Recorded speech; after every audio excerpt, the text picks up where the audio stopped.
నమస్తే, welcome to BCN news. నేను విజయలక్ష్మి. ముందుగా ముఖ్యాంశాలు.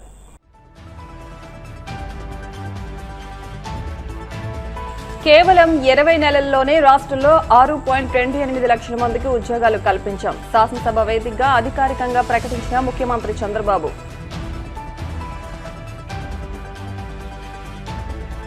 రైతుల కోసం ప్రభుత్వం క్రాప్ డైవర్షన్ విధానాన్ని అమలు చేస్తోందన్న మంత్రి అచ్చెన్నాయుడు. ఇందుకోసం ప్రత్యేక కార్యాచరణను సిద్ధం చేశామని వెల్లడి. విశాఖ దక్షిణ నియోజకవర్గ వైసీపీ మాజీ ఎమ్మెల్యే వాసుపల్లి గణేష్ కుమార్ నివాసాన్ని సందర్శించిన జగన్. వాసుపల్లి రెండో కుమారుడికి వివాహ శుభాకాంక్షలు తెలియజేసిన వైసీపీ అధినేత. ప్రజాస్వామ్య చరిత్రలోనే మండలికి ఉన్న గౌరవాన్ని మంటగలిపేలా కూటమి నేతలు వ్యవహరిస్తున్నారు. వైసీపీ ఎమ్మెల్సీ లేళ్ల అప్పిరెడ్డి ధ్వజం.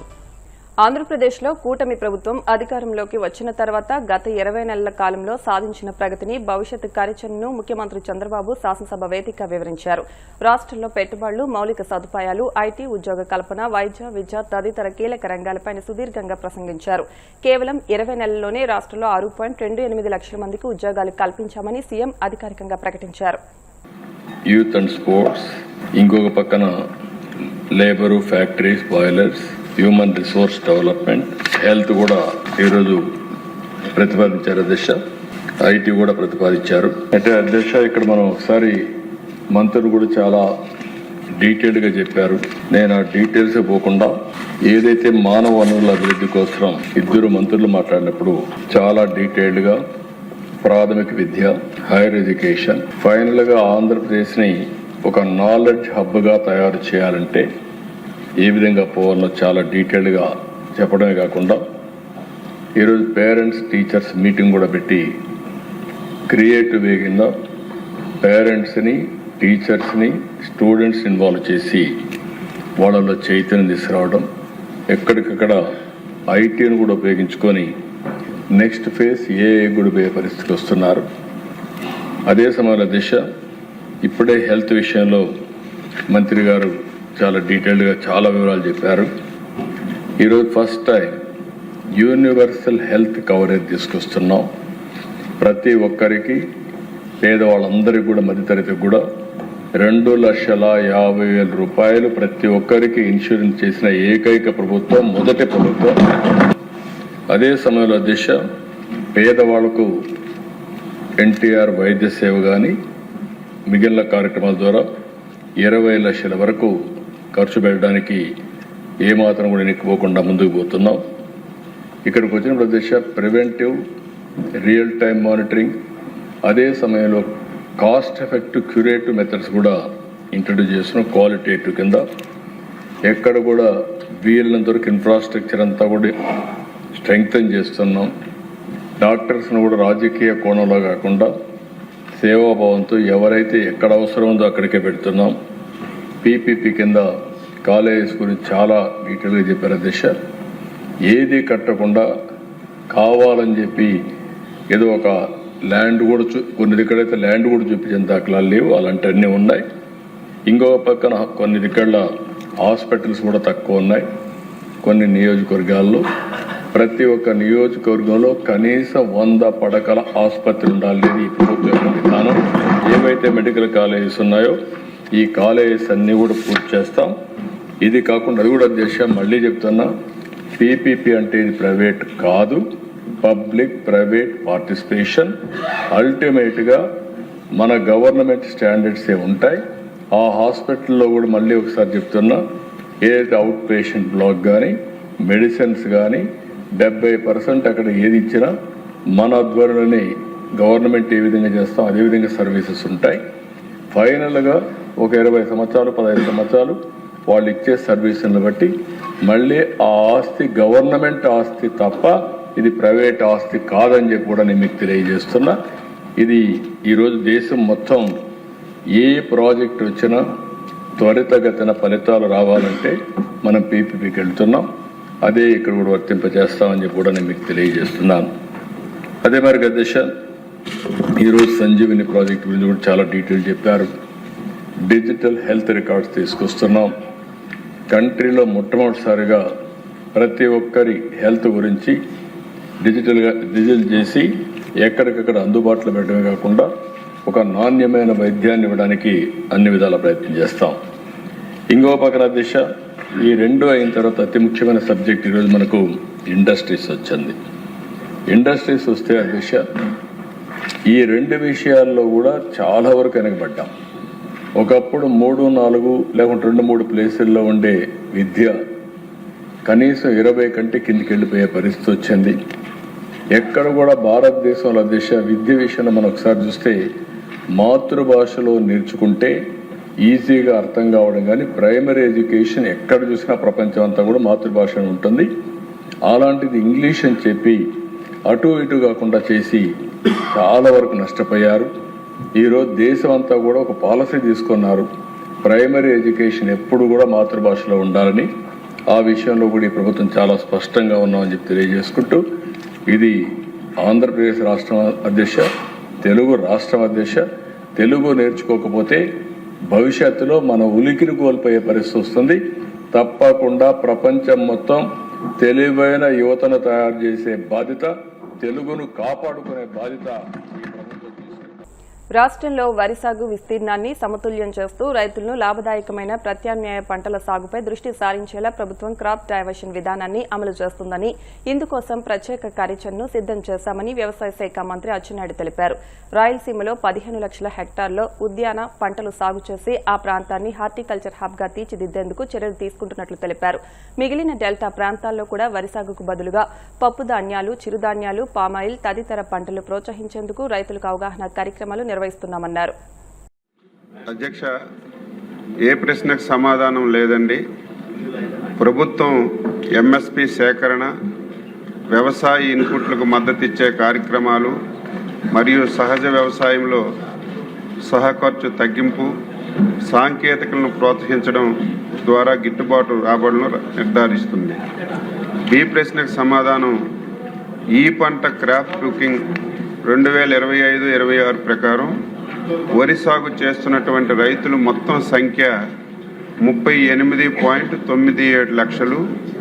అందులో ఖరీఫ్లో 26.94 లక్షల మంది, రబీలో 12.03 లక్షలు మంది వరి వ్యవసాయం చేశారు. అధ్యక్ష, ఆంధ్రప్రదేశ్ సామాజిక యాజమాన్య సహజ వ్యవసాయం కింద 1.22 లక్షల మంది రైతులు రసాయన రహిత విత్తనం నుండి విత్తనం వరకు వ్యవసాయ పద్ధతుల ద్వారా వరిని సాగు చేయబడుతుంది. ఈ ప్రశ్నకు సమాధానం సహజ వ్యవసాయం వరి సాగులో ఖర్చులో దాదాపుగా 30-40% రికవరీ సాధించడానికి వీలు కల్పించే గట్టు సాగు కింద ప్రోత్సహించడం జరుగుతుంది. ప్రత్యామ్నాయ పంటలను ప్రోత్సహించడం, మెట్ట ప్రాంతాల్లో పప్పు ధాన్యాలు, చిరుధాన్యాలు మరియు నూనె గింజలను ప్రోత్సహించడం జరుగుతుంది.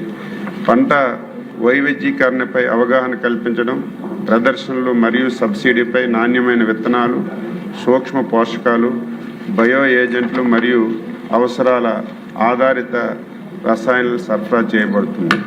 డి ప్రశ్నకు సమాధానం విత్తన ఉత్పత్తిని ఆమోదించబడిన విత్తన ప్రణాళికతో ఖచ్చితంగా అనుసాధించబడుతుంది.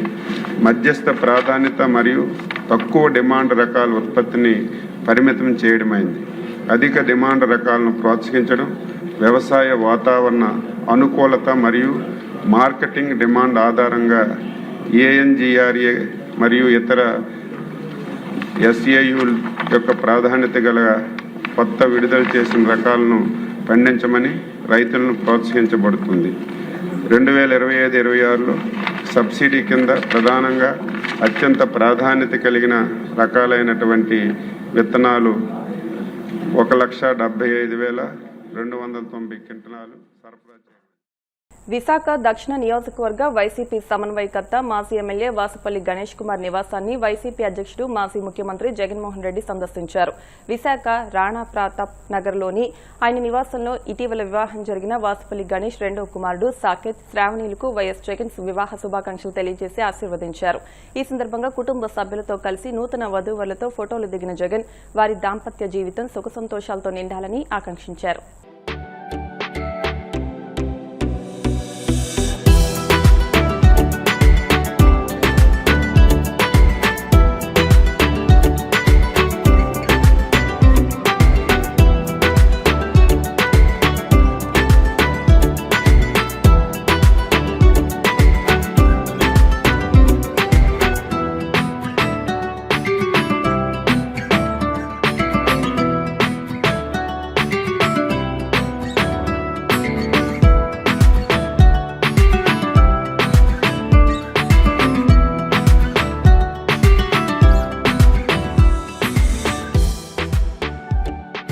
శాసన మండలి చరిత్రలో నిన్న జరిగిన ఘటనలు చీకటి రోజుగా నిలిచిపోతాయని వైసీపీ ఎమ్మెల్సీ లేళ్ల అప్పిరెడ్డి అన్నారు.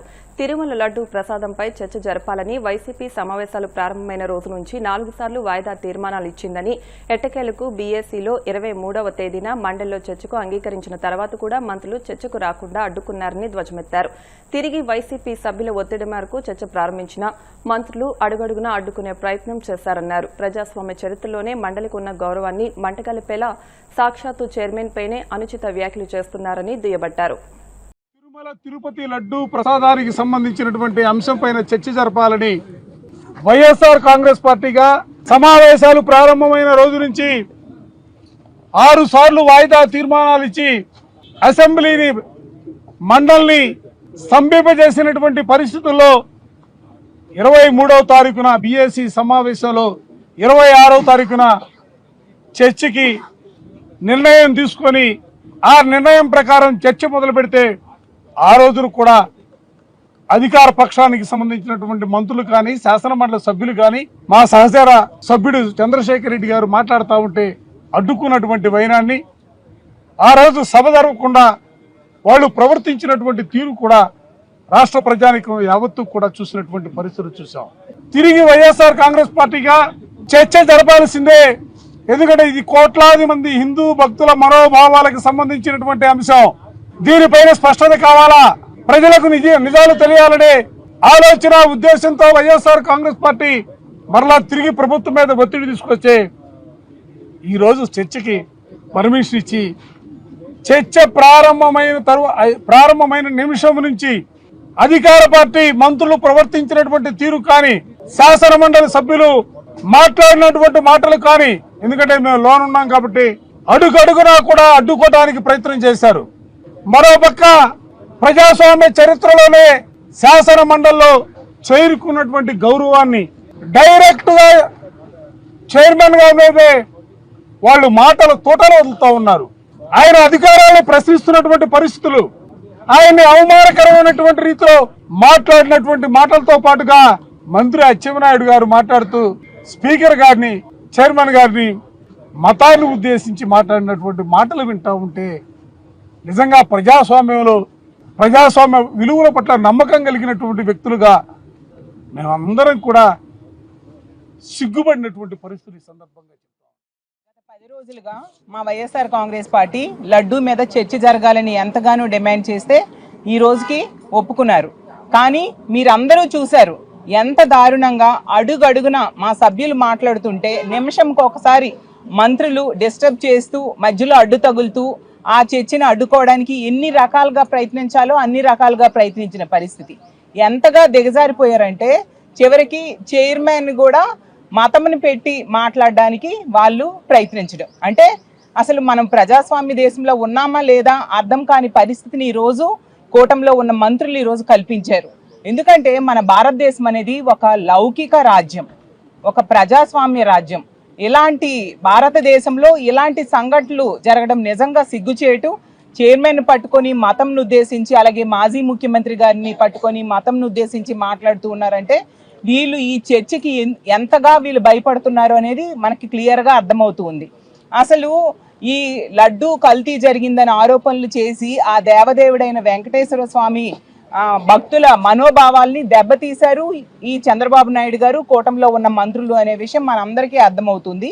అసలు శాంపిల్స్ టెస్ట్ చేసిన 4 ట్యాంకర్ల లారీలు నెయ్యి తీసుకుంటే అది జరిగింది చంద్రబాబు నాయుడు గారి హయాంలో, అతను ముఖ్యమంత్రి అయ్యాక. దీనికి సమాధానం చెప్పండి అంటే దానికి వాళ్ళ దగ్గర సమాధానం లేదు. గత 10 రోజులుగా శాసనసభ మొదలైనప్పటి నుంచి కూడా మేము డిమాండ్ చేస్తుంటే దానికి వెనక పారిపోయినటువంటి ఈ ప్రభుత్వం ఈవేళ ఎట్టికేలకు ఒప్పుకున్నామని చెప్పి చూపిస్తూ ఆ లడ్డూపై చర్చని మరి ప్రభుత్వం ఏ విధంగా అవినీతి చేసింది, ఇందాపూర్ డైరీకి హెరిటేజ్ డైరీకి ఉన్నటువంటి సంబంధాలు ఇవన్నీ కూడా ప్రజల ముందు చెప్పేటప్పటికి వాళ్ళు భరించలేనటువంటి విధానంతో, వాళ్ళు జీర్ణించుకోలేనటువంటి విధానం, వాళ్ళ అవినీతి అన్ని బయటపడేటప్పటికి ఈరోజు వాళ్ళందరూ ఆ చర్చ పక్కదారి పట్టించడం కోసం సభలో లేనటువంటి వ్యక్తి జగన్మోహన్ రెడ్డి గారి గురించి ఒక ముద్రేసేటువంటి విధంగా ఆయన మీద హేళన చేస్తూ ఆయన మీద ఒక ముద్రేసేటువంటి విధంగా మాట్లాడటం అనేటువంటిది జరిగింది. దీన్ని తీవ్రంగా ఖండిస్తున్నాం. ఇప్పుడు కాసేపు ప్రకటనలు.